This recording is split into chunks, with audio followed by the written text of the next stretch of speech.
네, 다음으로 살펴볼 파트는 언어 능력 파트 가운데 문단 배열입니다. 문단 배열이라는 것은 말 그대로 다양한 형태의 문단들이 뒤섞여 있습니다. 그 뒤섞인 문단들을 어떻게 올바르게 배열해야 글의 통일성을 갖추면서도 문맥에 알맞게 글을 완성시킬 수 있는가, 그런 순서를 알맞게 배열하라는 형태의 문제입니다.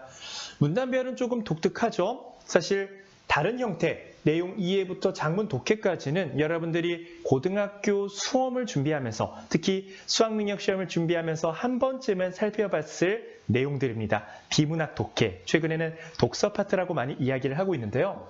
비문학 독해 내용과 거의 유사하기 때문에 따로 여러분들이 더 많은 시간을 할애해서 준비하거나 뭔가 새로운 유형을 파거나 그런 것은 절대 없습니다. 근데 놀랍게도 문단 배열이라는 파트는 여러분들이 고등학교 교육과정 속에서는 배운 기억이 없을 것입니다. 그러다 보니 처음 문단 배열 문제를 만난 친구들은 이 문제를 어떻게 풀어야 되나 답답한 마음이 들기도 하고, 시간을 정말 많이 소비하기도 하고, 전체 글을 쭉 읽어나가면서 문제 정답을 찾다 보니까 그냥 포기하게 되는 경향이 있다고 얘기한 친구들도 있었습니다. 근데 놀랍게도 문단 배열은 언어 능력, 특히 독해력 파트 가운데 가장 많은 시간을 세이브할 수 있는 영역이기도 합니다. 그러니까 정답을 바로 찍어낼 수 있는 몇 가지 팁만 정확하게 익혀두신다면 천천히 읽어나가면서 글을 읽으면서 문제를 푸는 친구들에 비해 더 많은 시간을 나머지 파트, 독해 파트에 더 사용할 시간을 벌 수 있다는 것입니다. 저랑 같이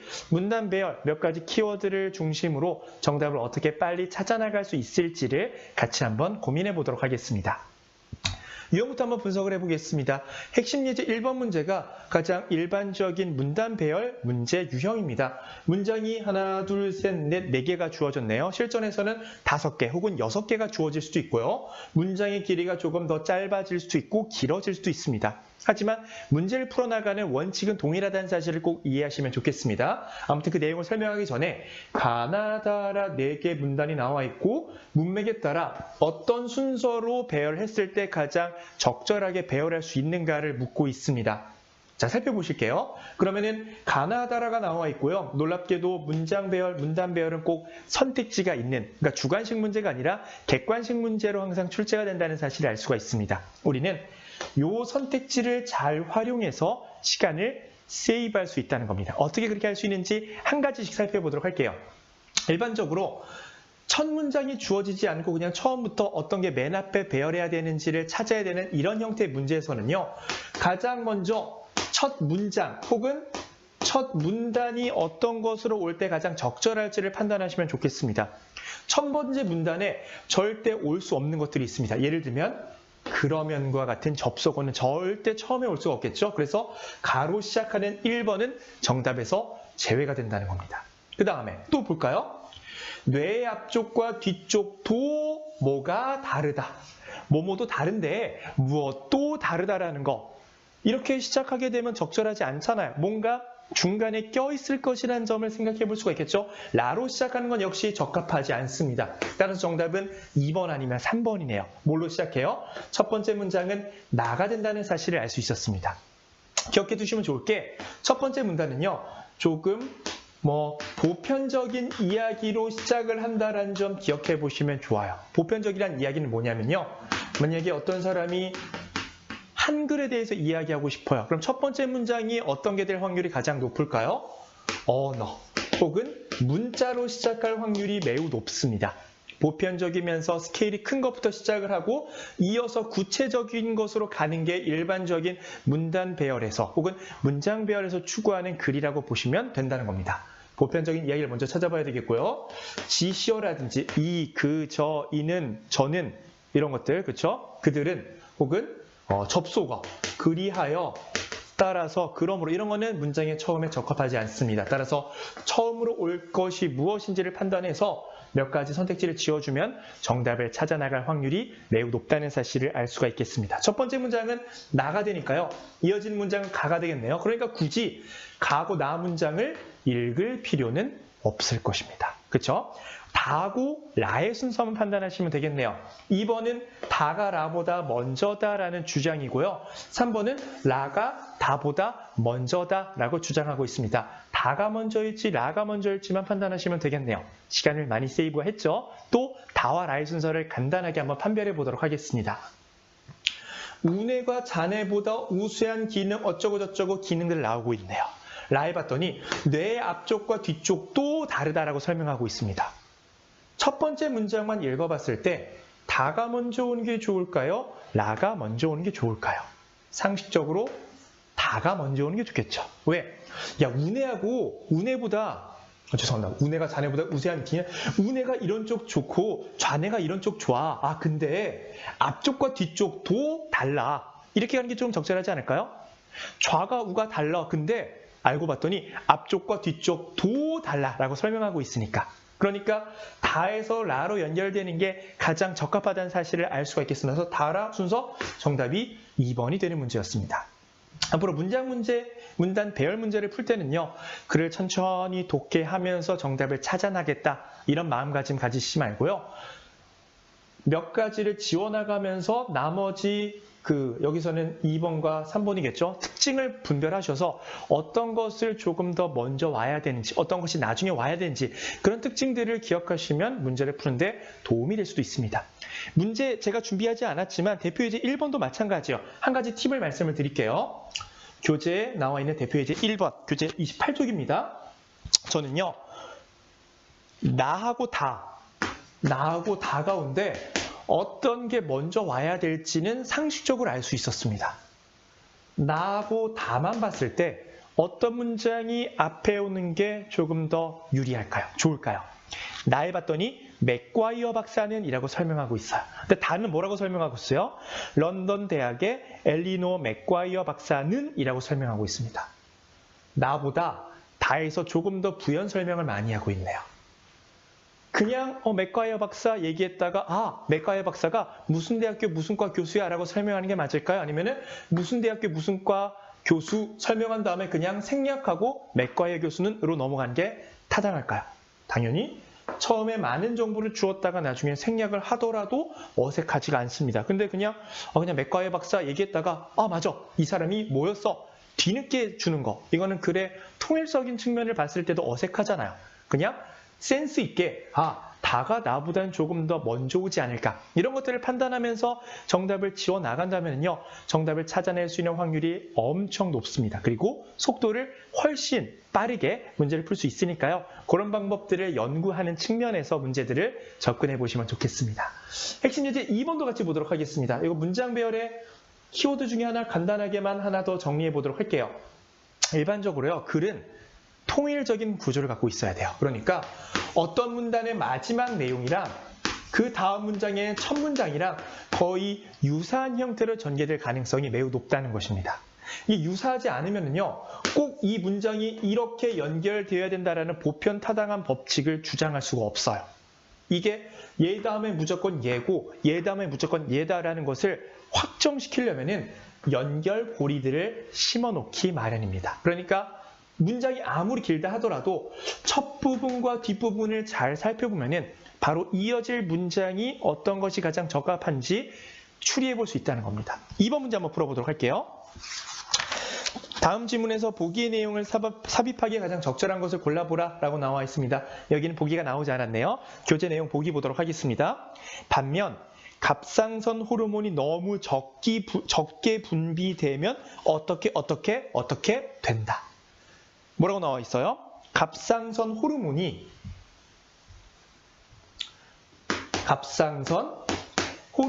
적게 분비가 되면 어떤 결과들이 일어나는지 구체적인 사례들을 제시하고 있습니다. 그리고 앞에 뭐라고 나왔어요?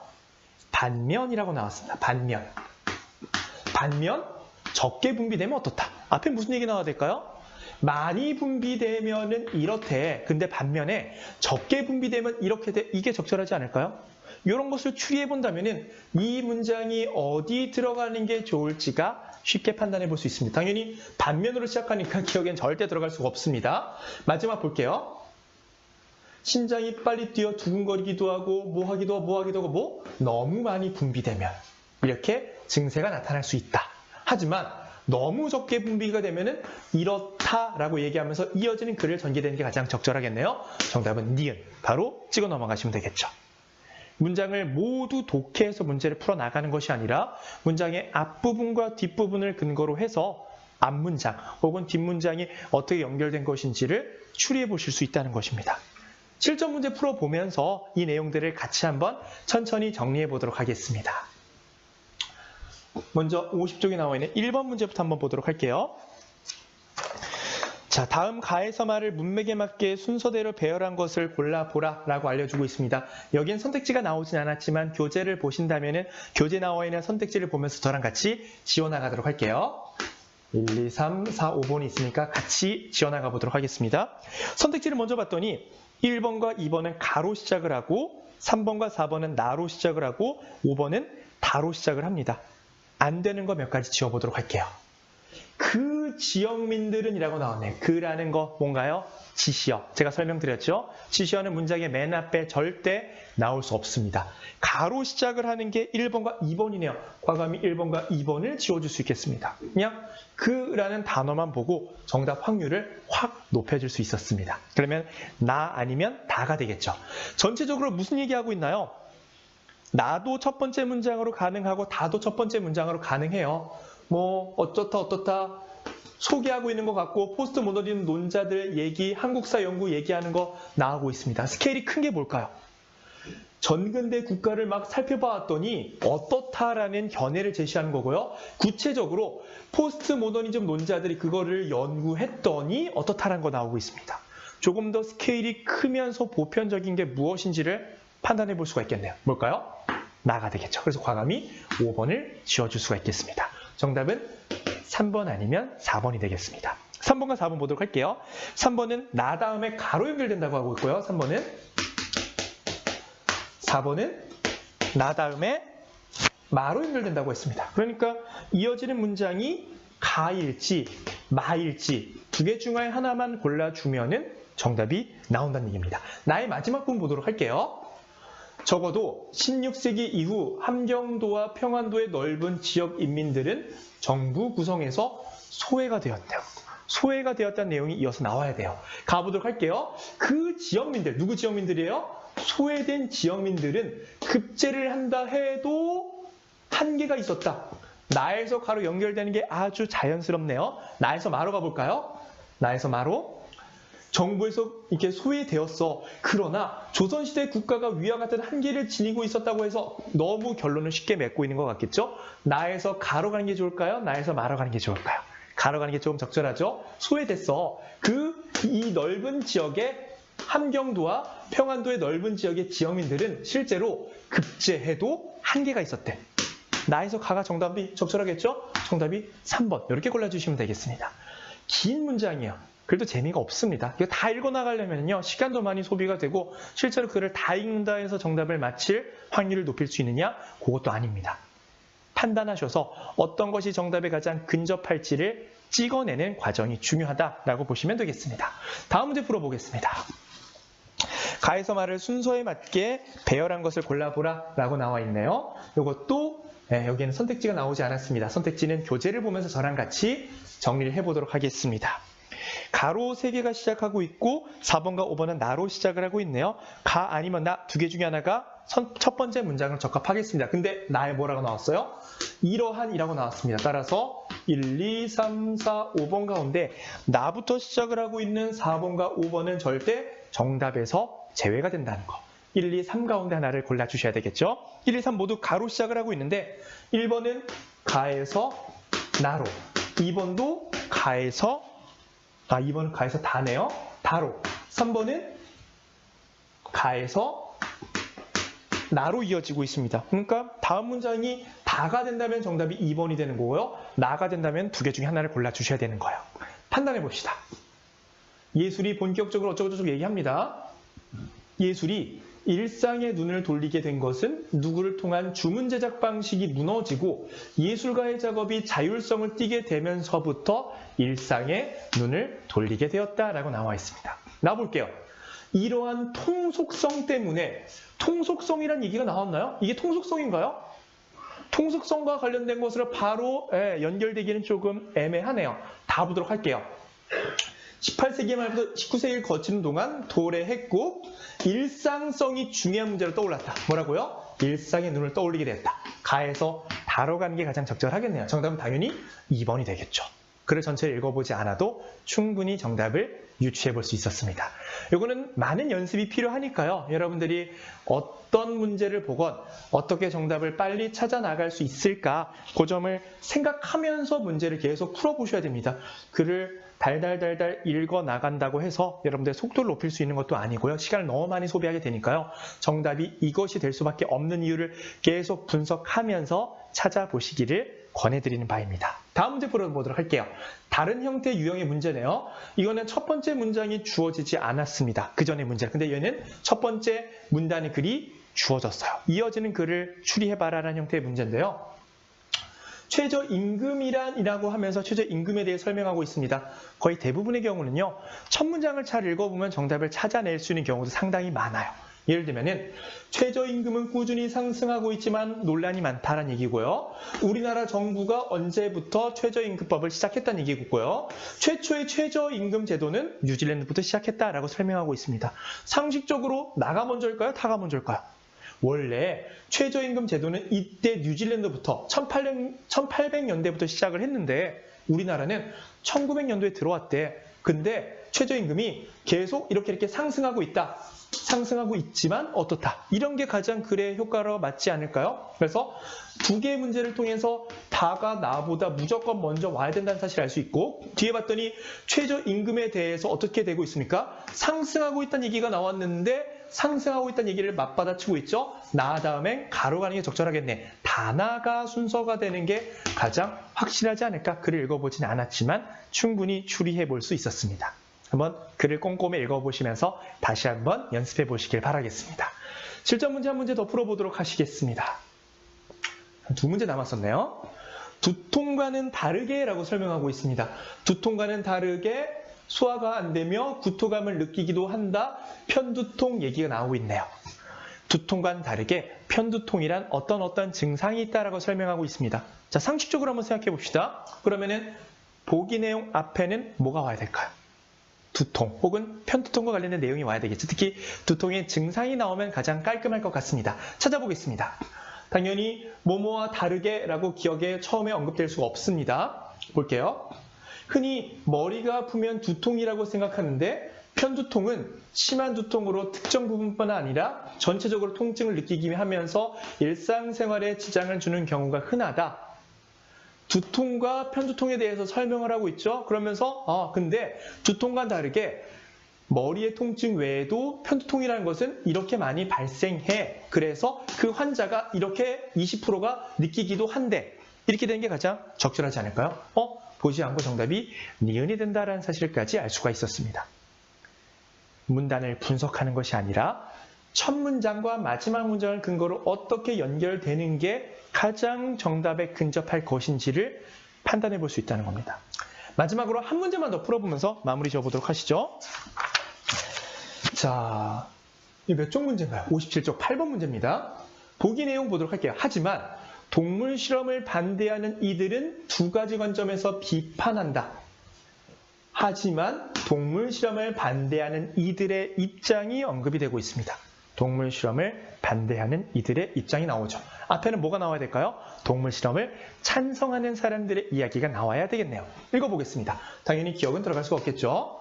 쭉 설명하면서 유비논증이라는 것에 대해서 설명을 하면서 왜 대표적인 사례이다. 하지만 반대 어색합니다. 당연히 니은에도 들어갈 수가 없겠네요.